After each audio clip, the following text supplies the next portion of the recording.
Rajendra films पे आपका स्वागत है। दोस्तों, एक ऐसा नायक जिसने हिंदी सिनेमा को पहचान दी, जिसने सिनेमा का इतिहास का सबसे गौरवशाली पन्ना लिखा। शो में इनके नाम से मशहूर एक संपूर्ण फिल्म कर रहे रणवीर राज कपूर, जिनकी फिल्में अपने संगीत और सामाजिक संदेश के लिए प्रसिद्ध है। लेकिन क्या आप जानते हैं कि राज कपूर तो फिल्मों में आना ही नहीं चाहते थे और फिल्म इंडस्ट्री में इनका आना एक इत्तेफाक था। क्या आप मानेंगे कि फिल्मों के ये स्टार बचपन में ट्रेन के ड्राइवर बनना चाहते थे? और क्या आप यकीन करेंगे कि इन्होंने अपने करियर की शुरुआत 1 रुपए से की थी। काम करो ऐसा कि एक पहचान बन जाए, हर कदम ऐसा चलो कि निशान बन जाए। यहाँ जिंदगी तो हर कोई काट लेता है, जिंदगी जियो इस कदर के मिसाल बन जाए। ये लाइन उस शख्स पर सटीक बैठती है जो हिंदी सिनेमा के शोमैन के नाम से जाने जाते हैं। राज कपूर, जिनका जन्म 24 दिसंबर सन 1924 में हुआ। राज कपूर की शुरुआती पढ़ाई देहरादून के स्कूल में हुई थी। पिता राज कपूर अलग अलग थिएटर कंपनी में काम करते थे, कभी मुंबई कभी कोलकाता आते जाते थे, जिसके बाद राज कपूर भी पृथ्वीराज थिएटर का हिस्सा बन गए और अपने पिता के साथ काम करने लगे। राज कपूर जी ने अपने एक इंटरव्यू में बताया था कि बचपन में सभी बच्चों का कोई ना कोई सपना होता है कि वो बड़े होकर क्या बनेंगे, तो उनका भी एक सपना था कि वो बड़े होकर ट्रेन के ड्राइवर बनना चाहते थे। उनके बचपन का एक किस्सा बहुत फेमस है कि जब उनका परिवार कोलकाता में रह रहा था, तब एक दिन बहुत जोर की बारिश हो रही थी, तो उनकी मां ने पृथ्वीराज कपूर से कहा कि क्या राज घर की गाड़ी में आज स्कूल जा सकता है। पृथ्वीराज कपूर बहुत सख्त इंसान थे और उनका ये मानना था कि बच्चों को शुरुआत में ही ऐशो आराम नहीं देनी चाहिए। इसीलिए उन्होंने कहा कि वैसे तो बहुत सारे लोग हैं जो इस बारिश में ड्रम पकड़कर अपने अपने काम पर जा रहे होंगे, लेकिन अगर वाकई देर हो रही है और राज को गाड़ी चाहिए तो उसे भेज दो। अभी ये बात चल ही रही थी कि तभी बगल वाले कमरे में मौजूद राज ने ये सारी बातें सुन ली और रेनकोट ओढ़े हुए, एक हाथ में छतरी और दूसरे हाथ में स्कूल का बैग लेते हुए स्कूल के लिए निकल पड़े। उनकी मां ने जब आवाज़ लगानी चाहिए तो पिता पृथ्वीराज कपूर ने उन्हें मना कर दिया और कहा, देखना, ये लड़का एक दिन ऐसे गाड़ियों का मालिक बनेगा जिनके बारे में मैं सोच भी नहीं सकता। इसकी खुददारी को ललकारा गया है और यही बात कमाल कर दिखाएगी। मात्र 10 साल की उम्र में राज साहब अपनी पहली फिल्म में नजर आए थे।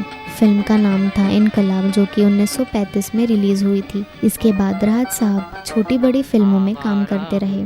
फिर इनकी जिंदगी में आए केदार शर्मा, जो कि फिल्म डायरेक्ट कर रहे थे, और उन्होंने उस फिल्म में इन्हें एज ए क्लैपर बॉय ले लिया। जब इन्होंने फर्स्ट टाइम क्लैप मारी तो हीरो की मूंछ निकल गई, और ये एक बार नहीं बल्कि कई बार हुआ, क्योंकि वो ढंग से क्लैप नहीं दे पा रहे थे। ये देखकर केदार शर्मा जी ने गुस्से में इन्हें थप्पड़ जड़ दिया। बाद में केदार शर्मा जी को पछतावा भी हुआ और सोचा कि ये लड़का तो खुद ही हीरो बनना चाहता है और इतने बड़े एक्टर बाप का बेटा है, लिहाजा इसे ब्रेक देना चाहिए। और फिल्म 1947 में बनाई, जिसका नाम था नीलकमल, जिसमें इस फिल्म में इनकी हीरोइन थी मधुबाला। फिल्मों में ठीक ठाक बिजनेस किया और राज कपूर को लोग एज ए हीरो पहचानने लगे। साल था 1948 और इनकी उम्र 23 साल की थी। तब इन्होंने सोचा कि मुझे खुद की फिल्म बनानी चाहिए। इनके माता पिता ने इन्हें खूब समझाया कि बिना पैसे फिल्म नहीं बनती, तो इन्होंने कुछ लोगों से पैसे उधार लेकर और इधर उधर से पैसे इकट्ठा करके फिल्म बनाई, जिसका नाम था आग, जिसमें इनकी हीरोइन थी नरगिस जी। इस फिल्म के लिए डिस्ट्रीब्यूटर्स ने कहा कि राज साहब, जब आपने फिल्म बना ही ली है तो अपना एक थिएटर भी बना लो। तो राज कपूर ने पूछा क्यों? तब डिस्ट्रीब्यूटर्स ने कहा कि अगर आग लगे तो सिर्फ आपके थिएटर में लगे, हमारे थिएटर में क्यों लगे। ये ताना बड़ा ज़बरदस्त था और उनके दिल पर ये बात लग गई। फिल्म ने बॉक्स ऑफिस पर ज़्यादा कमाल तो नहीं किया, लेकिन उनकी फिल्म को देखकर ये लग गया कि राज कपूर साहब अपना काम जानते हैं, और उसी आग के जलवे ने राज कपूर को आगे बढ़ाया। राज कपूर एक तरफ एज एन एक्टर काम कर रहे थे तो दूसरी तरफ एज अ डायरेक्टर, और उसी मेहनत से उन्होंने अपना आरके बैनर बना लिया और फिल्म बरसात के बाद एज अ प्रोड्यूसर सफलता देखी। फिल्म से ही नरगिस जी और राज कपूर जी के एक सीन को लेकर आरके बैनर का लोगो बनाया, और इसके बाद राज कपूर जी ने उन्होंने पलट कर भी नहीं देखा। एज अ डायरेक्टर, प्रोड्यूसर और एक्टर काम करते रहे। फिर एक दिन अपने स्टूडियो बनाने की बात अपनी पत्नी से कही तो कृष्णा जी ने कहा कि पहले हमारा खुद का मकान तो होना चाहिए। तब राज साहब ने कहा था, देखो कृष्णा, जिनके मकान बन जाते हैं उनके स्टूडियो नहीं बनते, और जिनके स्टूडियो बन जाते हैं उनके मकान ज़रूर बनते हैं। शुरुआती दौर में आरके स्टूडियो बिना छत का हुआ करता था। वो दिन रात काम करते गए और फिल्में बनाते गए। फिर धीरे धीरे आरके स्टूडियो पर छत डाली गई। राज कपूर साहब की फिल्में खूब चल रही थी, चाहे वो आवारा हो या श्री 420 या चोरी चोरी या जागते रहो या फिर जिस देश में गंगा बहती है। राज साहब को अवार्ड से भी नवाजा जा रहा था और ये लीग से हटकर भी फिल्में प्रोड्यूस करते रहे, जैसे वुड पॉलिश और अब दिल्ली दूर नहीं, जहां राज कपूर ने थिएटर में अपना सिक्का जमाया था। एक्टिंग में भी सिक्का जमा रहे थे तो वही दूसरी तरफ एज अ डायरेक्टर, प्रोड्यूसर ये खूब ज़बरदस्त कामयाबी हासिल कर रहे थे। इन्होंने अपनी एक बड़ी शानदार टीम बना ली थी, जिसमें एक तरफ थे संगीतकार शंकर जयकिशन और गीतकार शैलेंद्र और हसरत जयपुरी, और दूसरी तरफ राइटिंग डिपार्टमेंट में द वीपी साठे।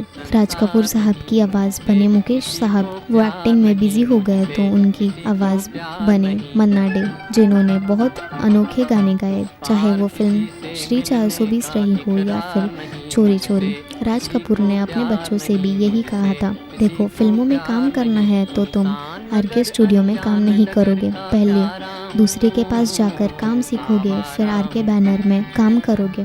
फिर तीनों बेटों ने ही फिल्मों में काम किया। वही बेटी अरिमा और ऋतु दोनों फिल्मों से दूर रही।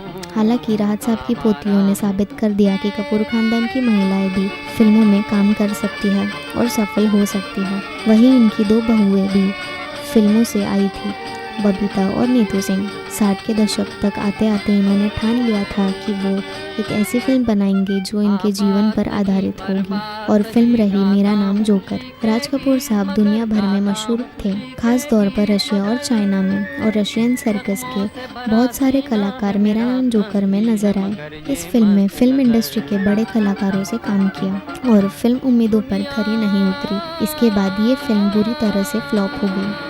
इस फिल्म के फ्लॉप होने से राज कपूर को बहुत दुख हुआ। इसके बाद इनका बहुत कुछ नीलाम हुआ, लगा राज कपूर खत्म हो गए। लेकिन कुछ समय बाद राज कपूर साहब ने अपने राइटर से कहा कि एक कहानी लिखो जो मेरा नाम जोकर के पहले भाग पर आधारित होगी, जिसमें हीरो होगा उनका बेटा चिंटू यानी कि ऋषि कपूर, और हीरोइन होगी नई लड़की यानी डिम्पल कपाड़िया। शंकर जयकिशन की जोड़ी टूट गई थी क्योंकि जयकिशन साहब का निधन हो गया था। शैलेंद्र और हसरत की जोड़ी भी टूट गई थी क्योंकि शैलेंद्र का भी निधन हो गया था।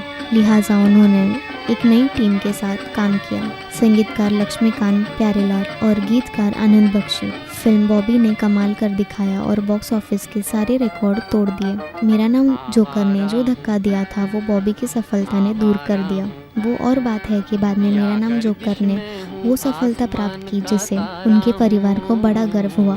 बड़ा ज़बरदस्त कंपटीशन था दिलीप कुमार, राज कपूर और देवानंद के बीच, पर इन तीनों की फिल्में अपना अलग अलग स्थान रखती है। राज कपूर और दिलीप कुमार बचपन से एक दूसरे को जानते थे कि अच्छे दोस्त भी थे। राज कपूर को कई बार नेशनल फिल्म अवार्ड से भी नवाजा गया और उन्होंने कई फिल्मों के लिए वेरियस कैटेगरी में कई सारे अवार्ड अपने नाम किए। राज साहब के डायरेक्शन में इनके परिवार ने कई लोगों ने काम किया, जबकि रणधीर कपूर ने कभी इनके डायरेक्शन में काम नहीं किया। धीरे धीरे वो वक्त भी आया जब राज कपूर को दादा साहेब फाल्के के अवार्ड से सम्मानित किया जाना था। इनकी उम्र 63 वर्ष की हो चली थी और ये अस्थमा की बीमारी से जूझ रहे थे। इससे पहले ये अवार्ड ले पाते इनकी तबीयत अचानक बहुत ज़्यादा बिगड़ गई, तो राष्ट्रपति साहब इनके पास खुद इन्हें सम्मानित करने पहुंचे। पर अवार्ड लेते लेते ही राज कपूर की हालत और ज़्यादा बुरी तरह से बिगड़ गई और इन्हें जल्दी से दिल्ली की IMS हॉस्पिटल में भर्ती कराया गया। पर कुदरत को कुछ और ही मंजूर था। 2 जून 1988 को इनकी ज़िंदगी की फिल्म का द एंड हो गया और वो पीछे छोड़ गए कई सारी सुपरहिट फिल्मों का खजाना। बने रहिए राजेंद्र फिल्म्स के साथ। चैनल को लाइक कीजिए और सब्सक्राइब भी। नमस्ते।